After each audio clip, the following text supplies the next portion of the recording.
Primeiro, eu gostaria de dizer que eu estou estupidamente feliz de ter conseguido chegar.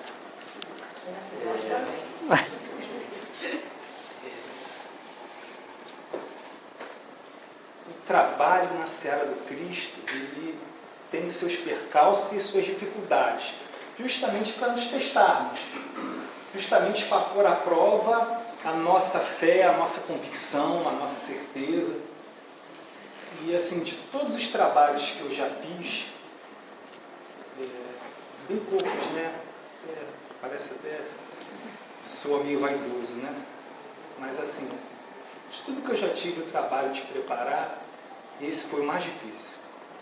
Foi o que eu enfrentei mais percalços, seja na questão do tempo, seja na questão das interferências, de várias matrizes.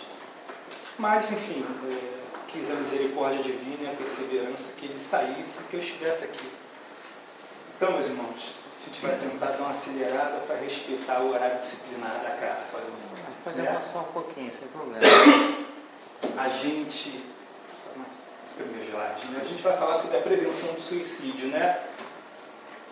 Vamos já para o primeiro slide, né? Da onde, por que desse tema nesse momento? Eu acho que a casa foi muito feliz. Né? Dia 10 de maio é um dia mundial em que, dedicado a esse pensamento, essa conscientização, né, da prevenção ao suicídio.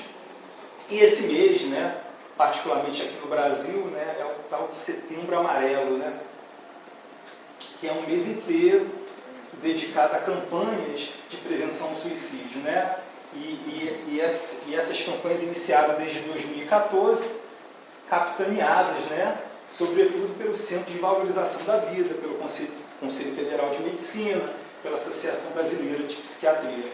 Então, esse assunto ser abordado na casa espírita, eu acho de relevante importância. Né? A gente vai ver ao longo do estudo que a doutrina ela tem muito a contribuir no entendimento e, particularmente, na questão terapêutica, na questão da prevenção. Né? Referências para a gente se aprofundar no assunto, né? Primeiramente é o nosso livro Mater, né? Que é o livro dos Espíritos, na quarta parte, das Esperanças e Consolações, capítulo 1 das penas e gozos terrestres, e tem lá um item lá dedicado ao desgosto da vida, ao suicídio, né? As questões 943 a 957. Depois, o outro livro que a gente recomendaria da codificação é o Céu e Inferno, né? Sendo que a sua segunda parte ela é toda de exemplos. E entre os exemplos a gente tem lá os vários casos dos espíritos suicidas, né? Dos itens 263 a 288. Bem, como a casa também estuda a revista espírita, né? A gente tem uma referência bacana. Na verdade, todos os casos do Céu e Inferno, eles estão na revista espírita, né? Inclusive os casos dos suicidas. Né? Mas tem um tópico da revista espírita em especial, que é a de julho de 62, que ela fala de estatística de suicídios. Então a gente vai ver que esse assunto já preocupava Kardec. A estatística, a quantidade de pessoas que ceifam a própria existência. E uma referência, né, ao trabalho, que não é uma referência da codificação, mas é um livro que a gente se utilizou de boa parte, né, Viver a Melhor Opção, né, do jornalista André Trigueiro. Né, realmente é um livro fantástico nessa temática. Bem, está lá na Revista Espírita, de julho de 62. Calculou-se que desde o começo do século, o número de suicídios na França não se eleva a menos de 300 mil. E tal estimativa talvez esteja aquém da verdade, pois a estatística não fornece resultados completos, senão a partir de 1836. De 1836 a 1852, isto é, num período de 17 anos, houve 52.126 suicídios. Ou seja, em média, 3.066 suicídios por ano. Em 1858, contaram-se 3.903 suicídios, dos quais 853 mulheres e 3.070 250 homens. Enfim, segundo a última estatística que vimos, no correr do ano de 1859, 3.899 pessoas se mataram, a saber, 3.057 homens e 842 mulheres. São números. E por trás de cada número tem uma motivação, tem uma história, tem um enredo. E a nós, espíritas, soa a responsabilidade de mergulharmos nas causas, de conhecermos as causas, a fim de atuarmos preventivamente, antes que os efeitos danosos surjam, que é o auto-extermínio da própria vida. A tentativa, que a vida prossegue. Por favor. Isso estava lá na Revista Espírita, A gente vai ver que a Organização Mundial de Saúde, a OMS, a partir de 2014, ela gerou um relatório, prevenindo o suicídio imperativo, e esse manual está até disponível integralmente na internet. Ele aborda essa questão numérica, aborda em profundidade as estatísticas. Enfim, a gente tirou alguns apanhados desse relatório para a gente refletir, Importante a gente ver o seguinte, que 90% dos casos de suicídio estão associados a patologias de ordem mental, a doenças da mente. E se são doenças da mente, elas são diagnosticáveis e elas são tratáveis. Ou seja, 90% dos casos de suicídio hoje poderiam ser evitados com o trato e com o cuidado certo, em todas as esferas. O que a gente vai se propor nesse trabalho é nos inserir nessa esfera de ação, Porque temos uma responsabilidade também, não só como homens, que fazemos parte de uma sociedade, de uma humanidade, mas sobretudo como espíritas. A nossa contribuição é gigantesca. O suicídio, ele é tido como um caso de saúde pública, não só no nosso país, mas como em todo o resto do mundo. Mas por que ele é um caso de saúde pública? Se a priori, teoricamente, ele é uma decisão individual. O indivíduo, por si só, ele é o agente e o paciente do próprio ato. Ele faz para si mesmo. Então, por que seria um caso de saúde pública? Ora, ele tem um livre-arbítrio, ele faz o que quiser, inclusive, se o desejar, tirar a própria vida. Mas é um caso de saúde pública. Por quê? A OMS só reconhece a vida aqui. Então, como ela só consegue enxergar a vida aqui no plano material, ela entende que aquele que foi, foi. Mas os que ficam se encontram emocionalmente destroçados. E esse efeito do suicídio para os que ficam gera danos mentais, gera danos psicológicos, talvez até quase que irreversíveis, porque a pessoa entra numa apatia, ela entra num isolamento, ela entra numa frustração, ela entra em estados fóbicos, ela praticamente paralisa as suas atividades sociais. E por isso que é um caso de saúde pública, porque na medida em que afeta a minha capacidade de ação, se um ente querido se for pelas vias do suicídio, na medida em que o suicídio dele afeta o meu raio de ação, enquanto cidadão, enquanto trabalhador, enquanto membro da sociedade, eu individualmente acabo afetando a toda a sociedade, a todo a situação em que eu encontro me inserido materialmente. Daí, as associações médicas entendem o suicídio, os governos, que é uma decisão de Estado, eles entendem o suicídio como um caso de saúde pública. Em 2012, a OMS estimou que 804 mil pessoas cometeram suicídio. Recordando lá a Revista Espírita, somente na França, aquela época de Kardec, a gente falava na cifra de 300 mil. Isso somente na França. Aquele foi um estudo da Revista Espírita, localizado na França. Não estamos contabilizando os outros países, né? Mas a nível mundial, a OMS estimou em 804 mil pessoas cometendo suicídio, o que dá 2.200 suicídios ao dia, um a cada 40 segundos. Ou seja, no tempo de duração da minha fala, entre 50 e 60 pessoas no mundo terão tirado a própria vida. Só no Brasil, em 2012, tivemos 11.821 casos de suicídio. 32 suicídios por dia. É um suicídio que pode não estar longe de nós. São pessoas por trás desses números que podem não estar em outra rua, em outro bairro, em outra cidade, em outro estado. Podem ser nossos vizinhos, podem estar dentro do nosso próprio lar.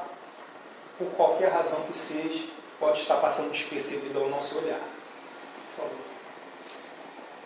Bem, é interessante a gente dizer que, ultimamente e felizmente, um assunto que antes era tabu, que as pessoas têm medo de falar em suicídio, né? Como se ao falar a gente atraísse, quando ao contrário, ao falar a gente ajuda a prevenir e a gente ajuda a identificar os possíveis candidatos.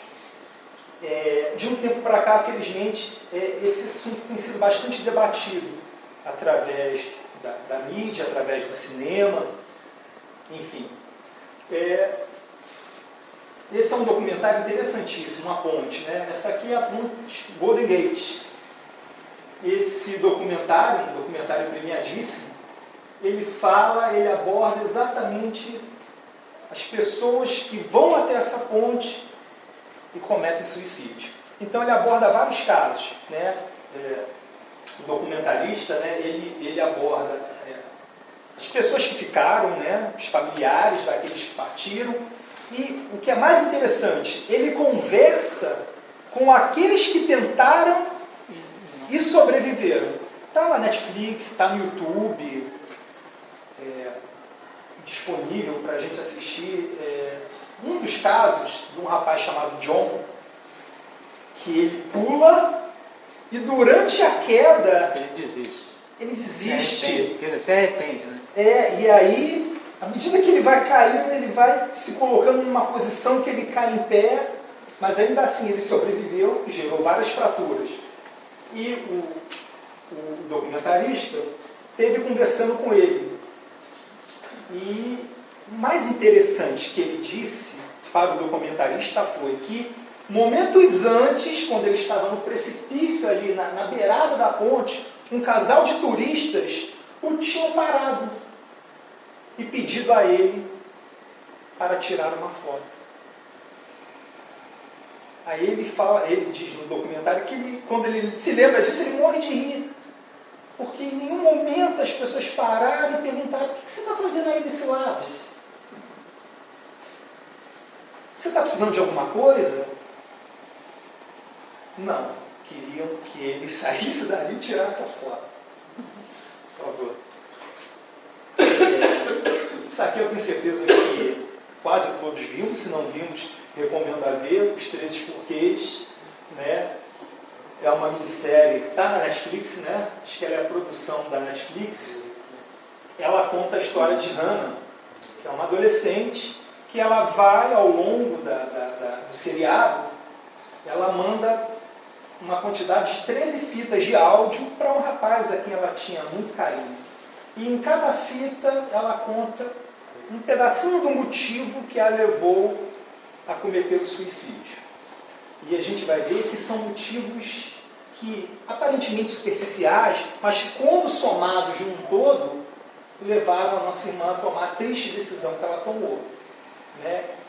Assim como o documentário anterior, esse seriado ele é muito impactante. Mas o objetivo é esse. O objetivo é se impactar, para que a gente realmente tenha noção do que ocorre lá, talvez próximo a nós, talvez com adolescentes, talvez com pessoas próximas a nós. Bem, isso aí é moda, né? Já ouviram falar, né, da tal da baleia azul, né? É um jogo, é um desafio, meio mórbido, né? Mas se tem jovens, é importante a gente pensar nisso e refletir. Se existem jovens que se propõem a isso, como é que está a cabeça desses jovens? Né? O que eles pensam da vida? Como que eles se encontram emocionalmente no momento? Né? Para aderirem a uma, você pode chamar isso de brincadeira.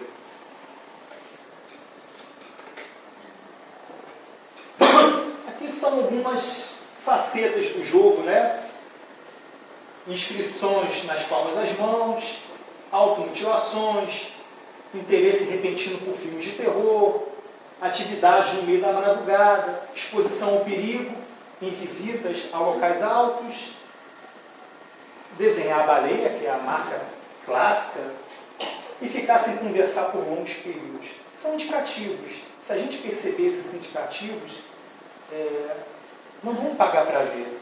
Né? Vamos nos aproximar, vamos perguntar ao nosso adolescente, ou não só o nosso, mas como o adolescente do vizinho, né? Porque essa é a nossa finalidade maior. Né? A coisa é muito séria. Uma vez eu vendo o Facebook de uma filha de uma conhecida, eu vi pelas postagens uma coisa estranha, eu liguei para ela pedindo para ela verificar com a filha se estava vivendo algum problema, porque eu percebi ali uma situação difícil. Esse é o nosso papel, é agirmos preventivamente, esse é o nosso objetivo. Bem, para prevenir a gente precisa conhecer as possíveis causas, né? E as causas do suicídio, e aí o seriado dos 13 porquês ele aborda bem, né? Se são 13 porquês é porque teve 13 motivos. Né? Os motivos são os mais variados possíveis. Podem não ser significativos para mim, mas foram para ela, para a personagem do seriado. Então, os problemas eles são muito relativos. Às vezes a cruz que meu irmão carrega, para mim é moleza. Entendeu? Daí o respeitar a dor do outro. Que se o outro vem e desabafa, e reclama, e diz, e grita, e chora, eu jamais tenho o direito de julgar a dor dele. Quem sabe da dor dele é ele. Eu bem mal sei da minha. Bem, as causas são múltiplas, as causas são complexas. Elas vão de problemas de relacionamento com os outros e, sobretudo, comigo mesmo. Né? Elas vão de problemas pessoais, de sociais, elas têm causas psicológicas, culturais, biológicas, ambientais, demográficas. Bem, nada do que a gente está falando aqui é novidade. Tudo isso está disponível na internet, a qualquer alcance de um clique. Né? Não estou trazendo coisa nova, é importante a gente frisar aqui. Né? Pessoas sob risco de suicídio. Né? Doenças psiquiátricas, né? E a gente se lembra lá dos 90% dos casos que são diagnosticados e que são tratáveis. Né? O alcoolismo, a ansiedade, o pânico, né? O odiar a si próprio, né? E o odiar ao mundo, né? Sentimento de culpa, aquele sentimento que você se sente sem valor, em que você se sente uma pessoa desprezível, o histórico familiar. Recentemente, alguns meses atrás, desencarnou por suicídio o filho de Getúlio Vargas. Getúlio Vargas, ex-presidente, cometeu suicídio. Então, isso é um indicativo. Né? Se já existe um caso na família, né? Vamos ficar atentos aos demais membros da família, que talvez alguém possa querer imitar os passos do antepassado.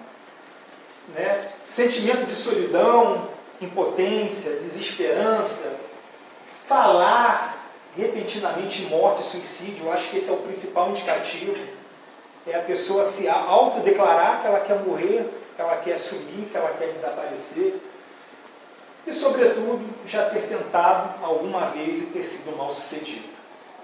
Né? Possivelmente a pessoa que tentou uma vez, ela tem todas as razões e motivos para vir a tentar uma segunda.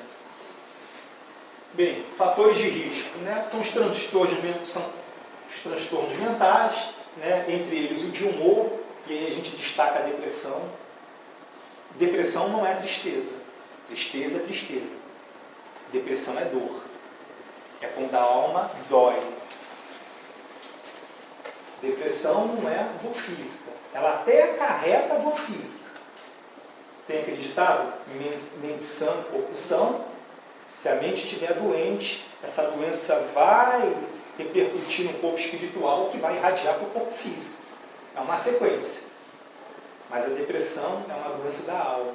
É uma dor que só quem tem ou teve sabe dimensionar.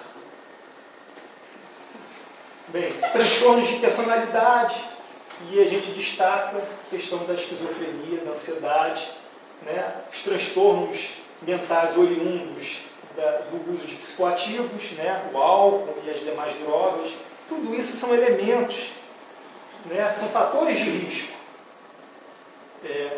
Não significa, os fatores, eles significam o seguinte: a pessoa com isso não significa que vai cometer, mas significa que a gente que está de fora, e a gente percebe isso, a gente tem que ligar as anteninhas de alerta, né? Fatores psicológicos, perdas recentes de familiares e amigos, né? Convívio familiar conturbado, datas importantes, né? E marcantes, e marcadas por uma tristeza, né? Perdi meu pai dia 1º de janeiro. Então, é uma data de Réveillon que te marca negativamente. E se a pessoa não sabe lidar com isso e acumula com outras situações, pode efetivamente ser um fator de risco, né? Minha mãe desencarnou dia 2 de fevereiro. É uma data que me marca, né? Fatores sociais e demográficos. Sexo masculino é a maior incidência em suicídio, são os homens. Né? As mulheres tentam mais, mas são mal sucedidas. Os homens tentam e conseguem a efetividade do ato. Né? Pessoas entre 16 a 36 anos são os nossos jovens, é o nosso futuro, né? E pessoas acima de 65 anos. Né? A questão da pobreza, da miséria, a questão da riqueza extrema, né? O desemprego, as pessoas isoladas socialmente, e solteiros e separados. Né? E as condições clínicas, né? São as doenças incapacitantes, são as dores crônicas, são as lesões desfigurantes. Né? Eu me recordo de uma atriz pornô muito conhecida no passado, e que ela sofreu um acidente automobilístico no auge da beleza e ficou desfigurada. E ela não viu outra situação senão tirar a própria vida. Ela não soube conviver com o reflexo no espelho. Enfim, epilepsia, câncer, HIV, são fatores. Nenhum de nós está isento disso tudo. E talvez algum de nós, ou estamos vivendo, ou já vivemos alguns fatores como esse. Né? Eles não são motivos, mas são fatores. Os aspectos psicológicos do suicídio, né? Que a trama da decisão de ceifar a própria vida, ela começa na mente. Né? Os transtornos mentais. Pode passar. Pode passar, acho que está duplicado. Aí aspectos. Sim, agora são os aspectos psicológicos. Né? São 13 os aspectos que passam, que povoam a cabeça do candidato a suicídio. Né? É uma ambivalência, né? É aquele sentimento duplo, que ao mesmo tempo ele quer morrer, mas ao mesmo tempo também ele quer viver. Então ele vive esse conflito emocional, ele vive esse conflito interior. Ele quer morrer, ele quer fugir do problema, ele quer desaparecer, ele quer se livrar daquilo que o angustia, mas ele também quer viver. E esse conflito, essa ambivalência, por si só, já traz um sofrimento dos maiores. Né? A questão da impulsividade. Na maioria dos casos, aliada à ambivalência, o suicídio ele toma aquela atitude impulsiva, em que ele não para pensar, ele não para refletir, ele não para ponderar, ele não para analisar as outras possibilidades que existem. Em algum momento, entre querer viver e querer morrer, No pensamento de querer morrer, ele age por impulsividade, se joga numa linha férrea, pula na ponte, bate no próprio carro, atenta com uma arma de fogo. Né? E a questão da rigidez. Né? Ou seja, tudo ou nada, e o suicídio é a única opção. Né? Isso é um distúrbio cognitivo, é um distúrbio do pensamento. Ele não consegue enxergar outra alternativa senão aquela que lhe vem no momento, que é o ato de ceifar a própria vida. Né? Então, essas três características de pensamento, elas passam por todo suicídio. Bem, frases de alerta. Eu já disse várias dessas frases. E eu tenho certeza que muitos de nós aqui também. Eu queria estar morto, eu não posso fazer nada, eu não aguento mais, ninguém vai sentir minha falta, qual é o meu propósito aqui? Em algum momento, muitos de nós já pensamos isso aqui, sobretudo adolescente, sobretudo jovem e adolescente, que a gente viu lá nos fatores de risco, tem problemas dentro do lar, tem um lar conturbado e acha que todos ali estão contra ele. Vou desaparecer. Gente, isso é um pensamento tão bobo. Eu queria desaparecer, eu queria sumir. São ideias embrionárias de suicídio. Começa assim, uma ideia boba, sutil. Desaparecer nada, menino. Não, mas é uma ideia que vai alimentando outra ideia, que vai se retroalimentando, e assim, e assim, e assim.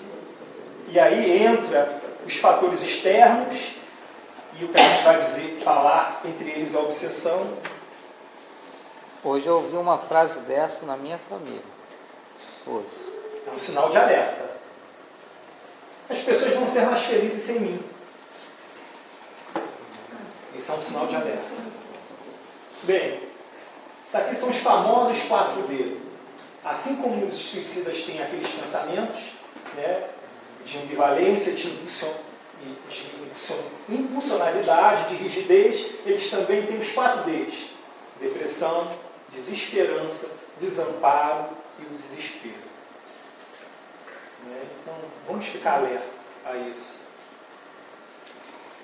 Bem, isso aqui é um trechinho de uma carta de uma suicida famosa. Não chore, não sofra. Observem aqui o que a gente comentou, que é o pensamento de ambiguidade. Não chore, não sofra, eu estou absolutamente feliz. Era tudo o que eu queria, ter paz eterna com meu Deus e, se possível, com a minha mãe. A mãe dela já era desencarnada. Eu não me suicidei, eu parti para junto de Deus. Fiquem cientes que eu não bebo e não uso drogas. Eu decidi que já fiz tudo o que podia fazer nesta vida. Vem do outro trechinho. Eu não quero envelhecer e sofrer. Eu vi minha mãe sofrer até a morte, não quero isso para mim. Eu quero paz, estou cansada da cabeça, não aguento mais pensar, pagar contas, resolver problemas. Vocês dirão, todos vivem, mas eu decidi que posso parar com isso. Porque sei que Deus me perdoará e me aceitará como uma filha bondosa e generosa que sempre fui. Se existe sentimento maior que o amor, eu desconheço. Observe o distúrbio mental e o desconhecimento da realidade da vida. Sim, isso é fundamental. E aí que a gente entra como espírito. Observe o distúrbio mental na cabeça da nossa irmã. A ambivalência. Ela acha que é um ato de amor. Antes dela escrever essa carta e tirar a própria vida, podem ter certeza, todos esses sinais aqui, ela exteriorizou para as pessoas que estavam mais próximas a ela. Isso não é uma decisão, é hoje. Não, não é uma decisão. Essa decisão ela é construída paulatinamente. E nós, efetivamente, temos oportunidade no nosso campo de ação de interferir nisso aí.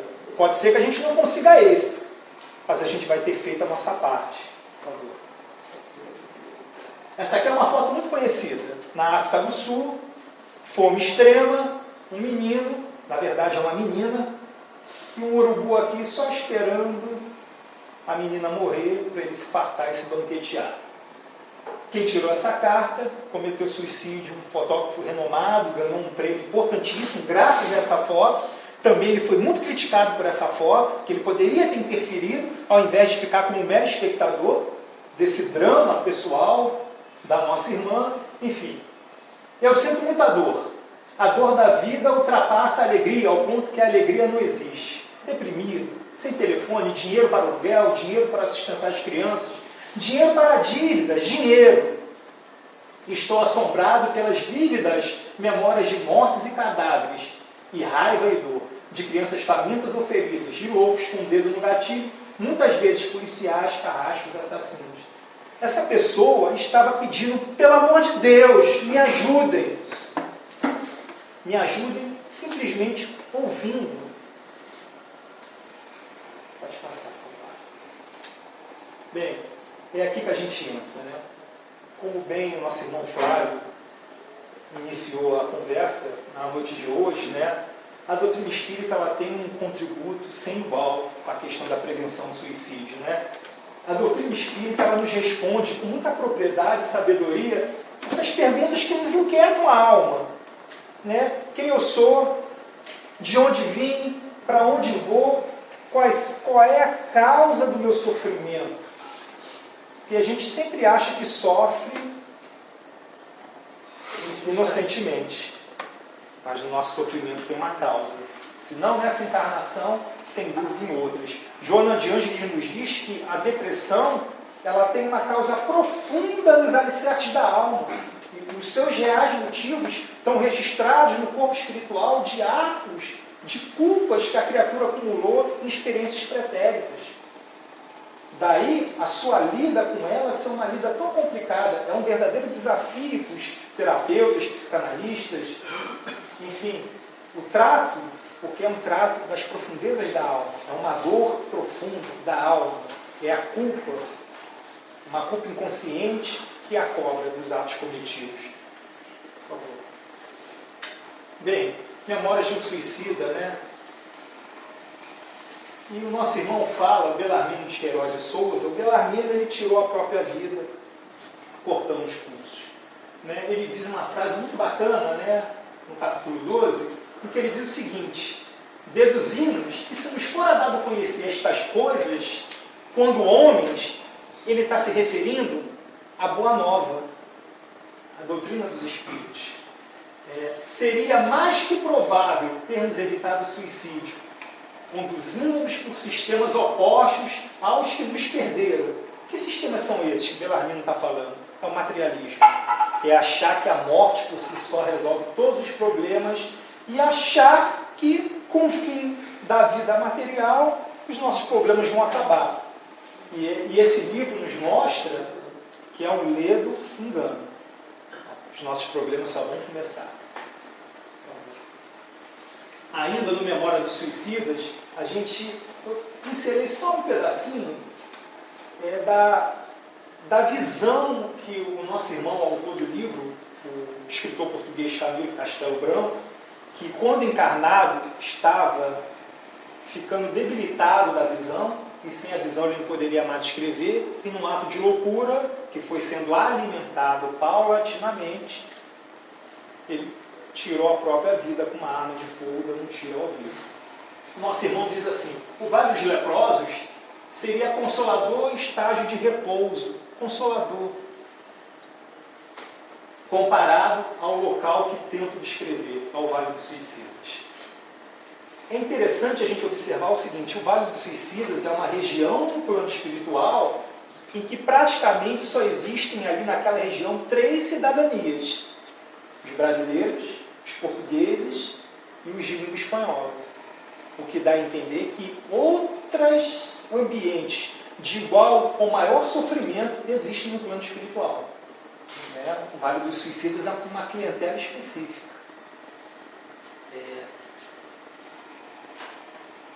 Pode passar. Bem, onde é que a gente entra? Qual é o nosso papel? Como é que a gente pode ajudar? Como é que a gente pode ser útil?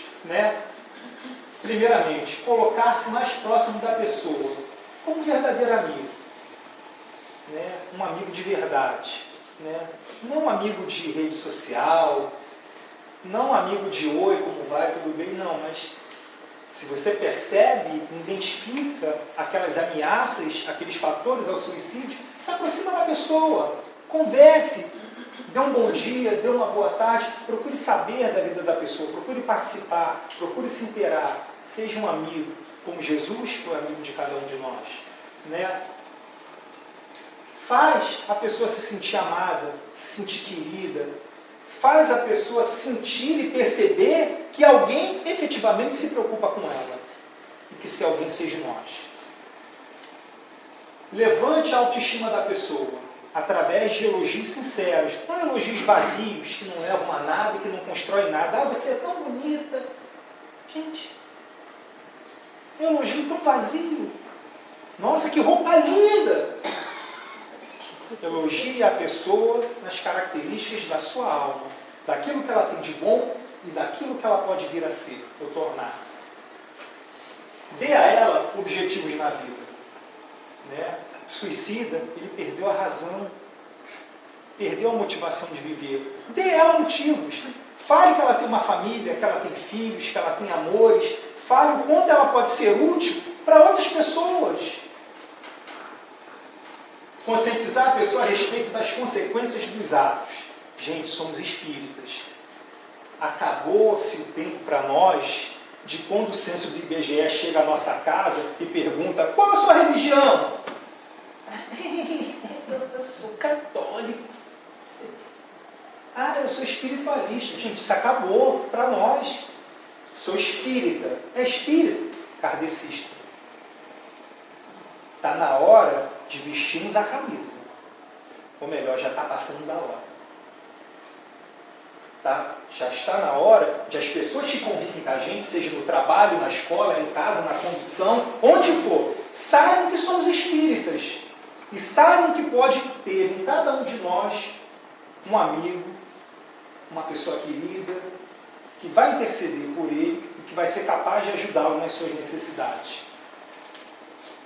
Dialogar com bondade, dialogar com paciência, com amor, tolerância.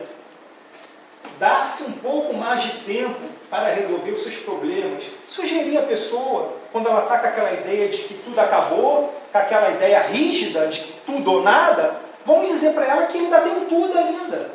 Vamos dizer para ela que ela ainda tem tempo de reconstruir a sua própria história. Não vamos oferecer nada ilusório, nenhuma esperança boba, como se os problemas da pessoa amanhã fossem se resolver. Que as esperanças bobas, não fundamentadas, as esperanças ilusórias podem complicar mais ainda a pessoa. Nada de, meu filho, amanhã teu problema não vai se resolver. Não vai, não vamos mentir, vamos falar a realidade. O seu problema vai perdurar até que você resolva efetivamente se transformar. Estimular, né, como a gente já disse no slide anterior, estimular a valorização pessoal. Acender uma luz no túnel do desespero. Vamos oferecer à pessoa oportunidades, né? Vamos mostrar para ela que existem várias opções, existem outros caminhos, outras possíveis soluções. Né? Vamos orar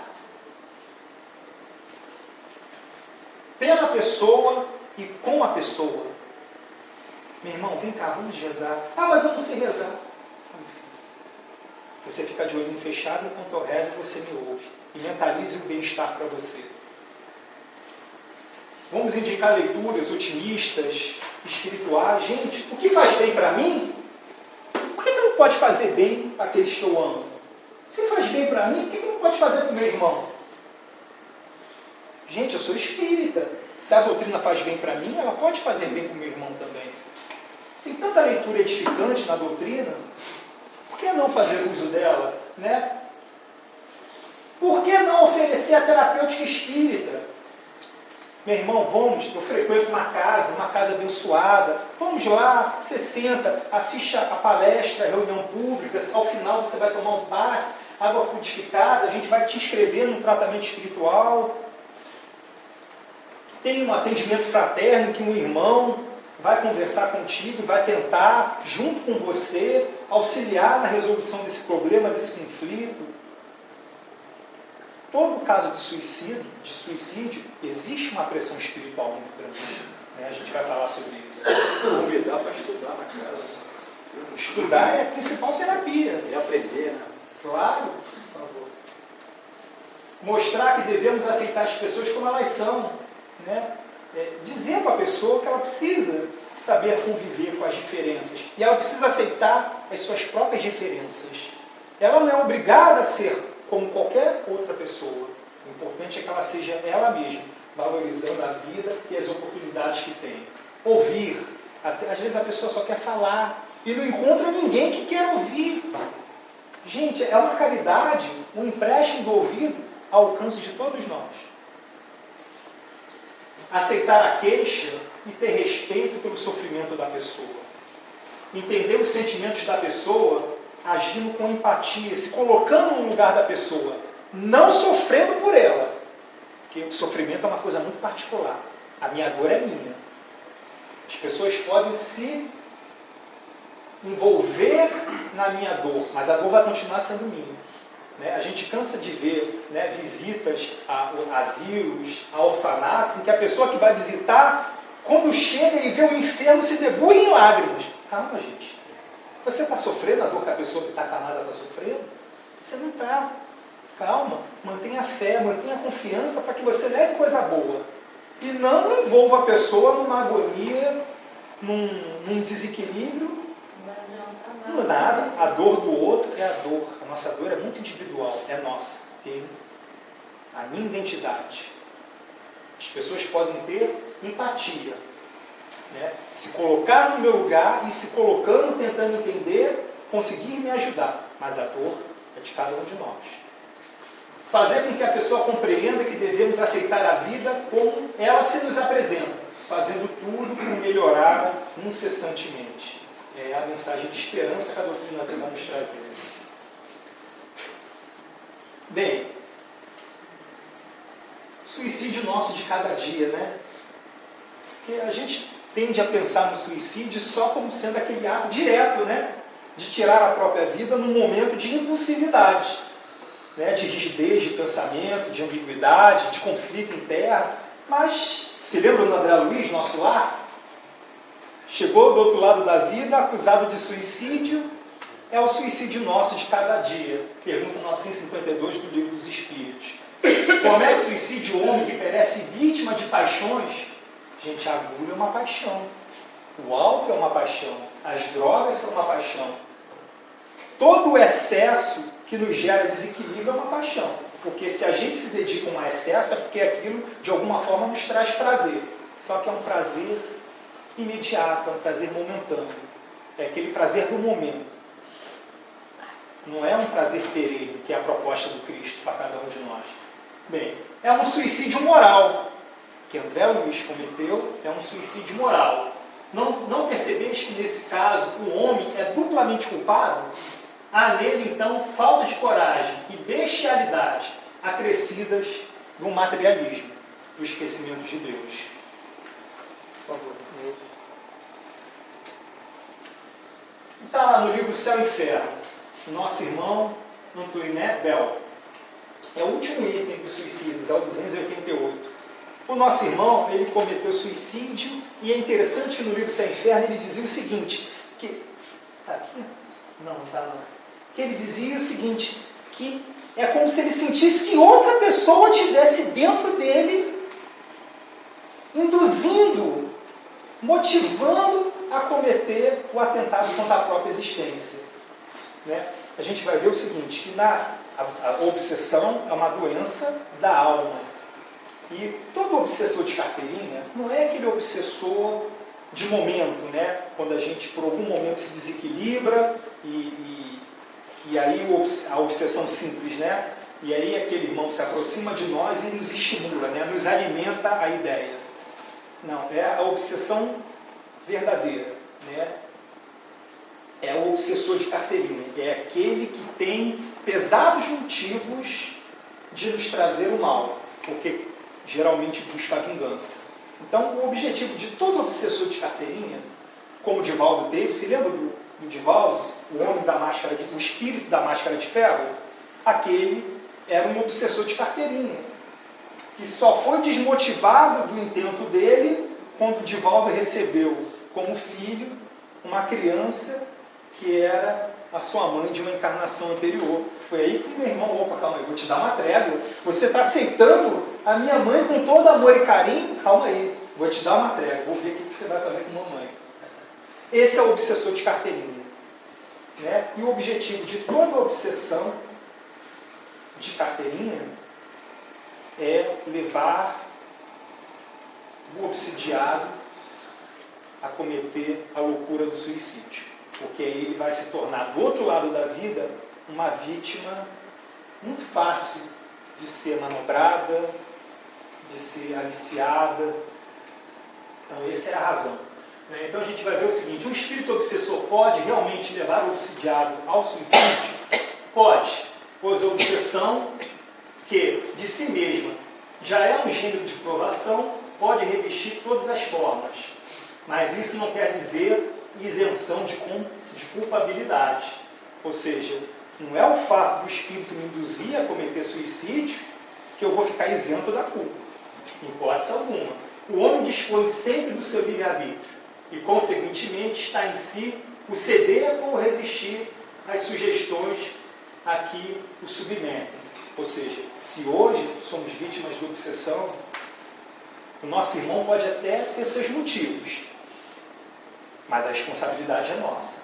É aquele velho ditado, né? Eu não posso impedir um passarinho de passar e fazer as suas necessidades e as necessidades caírem na minha cabeça. Agora, daí ele fazer um ninho, é porque eu permiti. Não podemos ser meros espectadores diante do sofrimento alheio. A gente precisa resgatar a nossa humanidade.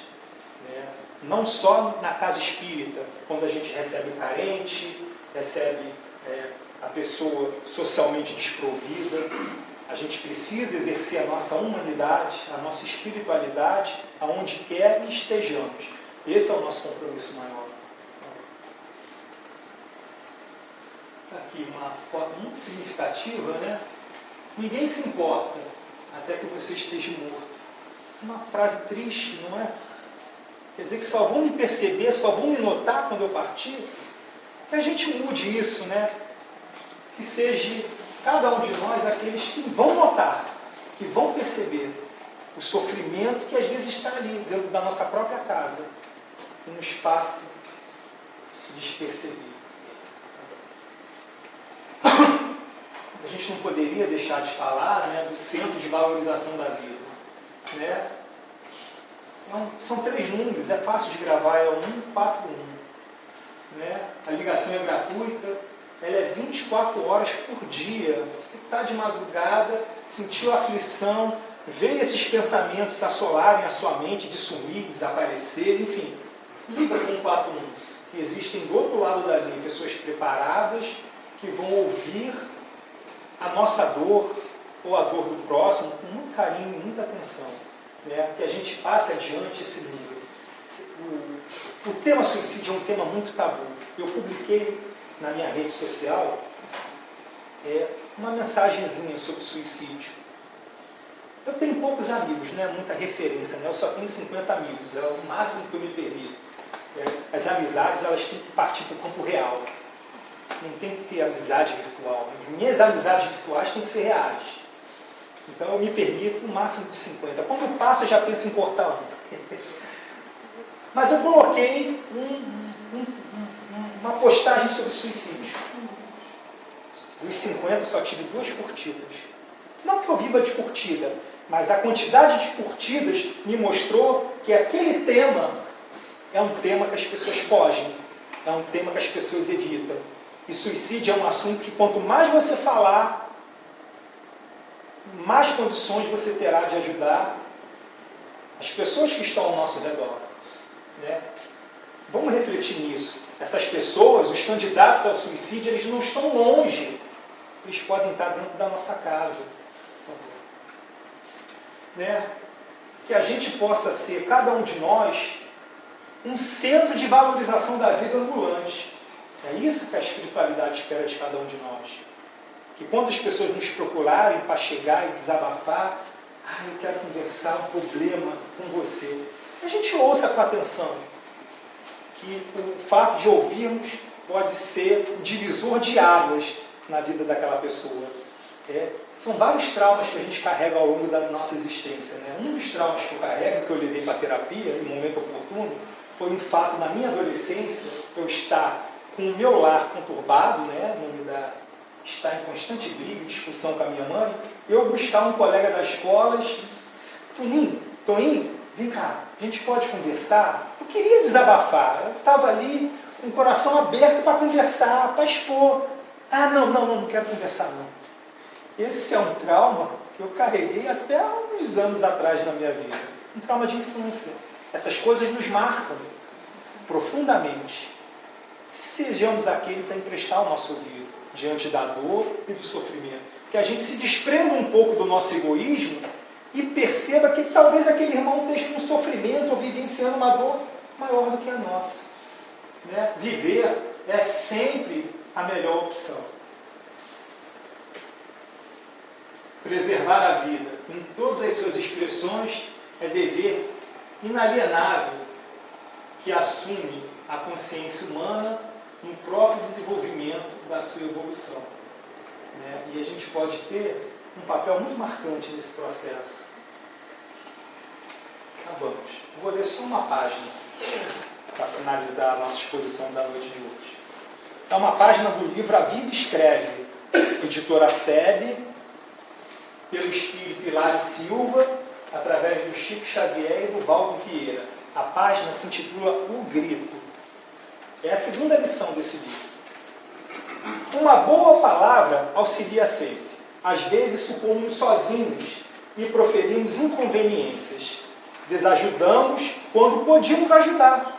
É preciso aproveitar oportunidades. Falar é um dom de Deus.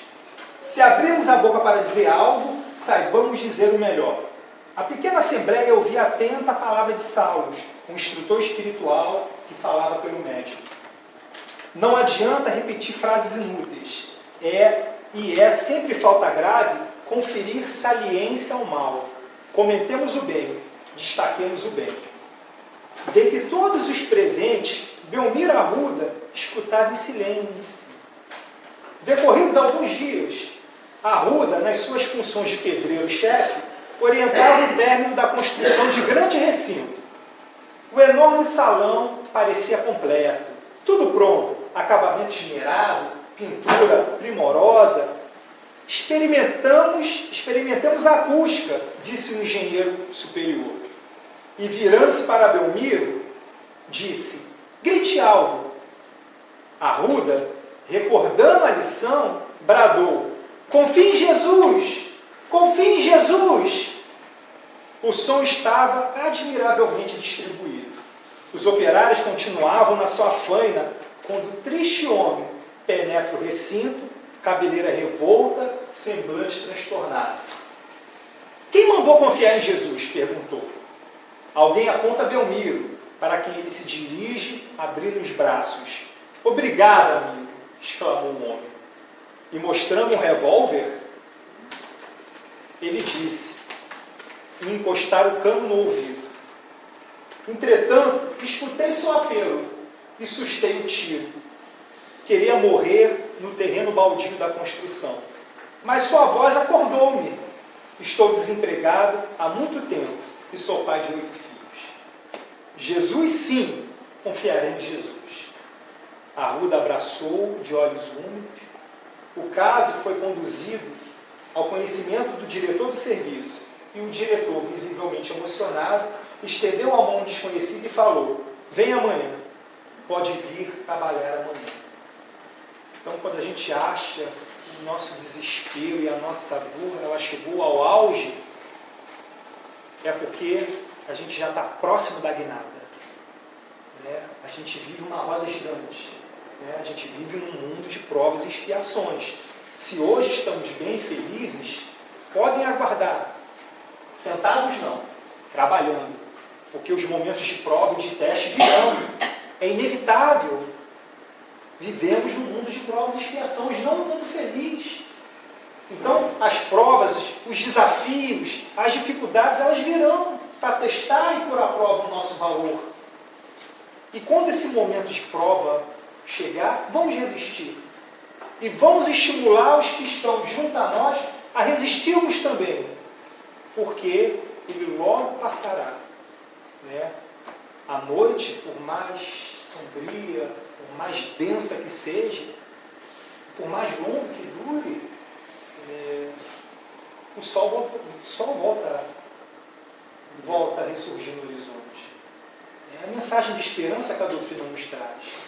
Né? E é o alerta que a doutrina dos Espíritos traz para a gente. Né? Já acabou o tempo da gente não assumir o nosso compromisso com a causa do Cristo. Né? Nós somos os trabalhadores de última hora. E é chegado o nosso momento de sermos autênticos. Que as pessoas nos conheçam e nos respeitem pelo que somos e que, se ainda não somos, que nos esmeramos dia a dia na luta constante, se esmerando no Cristo, que é o modelo e guia da humanidade, é o nosso exemplo maior. Então, meus irmãos, eu queria agradecer a paciência de todos, o carinho, agradecer a Deus a oportunidade de ter chegado a tempo. Né? Esse é um assunto, suicídio, que não só o assunto, mas como a médium que escreveu o livro, né? É um assunto que anda me ocupando os pensamentos. Né? As minhas leituras têm sido em torno da nossa irmã, autora do livro Memórias do Suicida, autora não, médium do livro Memórias do Suicida. Enfim, essa temática ela tem me envolvido, talvez com as devidas justas razões. Né? Mas eu agradeço a oportunidade de estar aqui com vocês e que Jesus, no seu amor, possa abençoar, envolver a cada um de nós. Muita paz.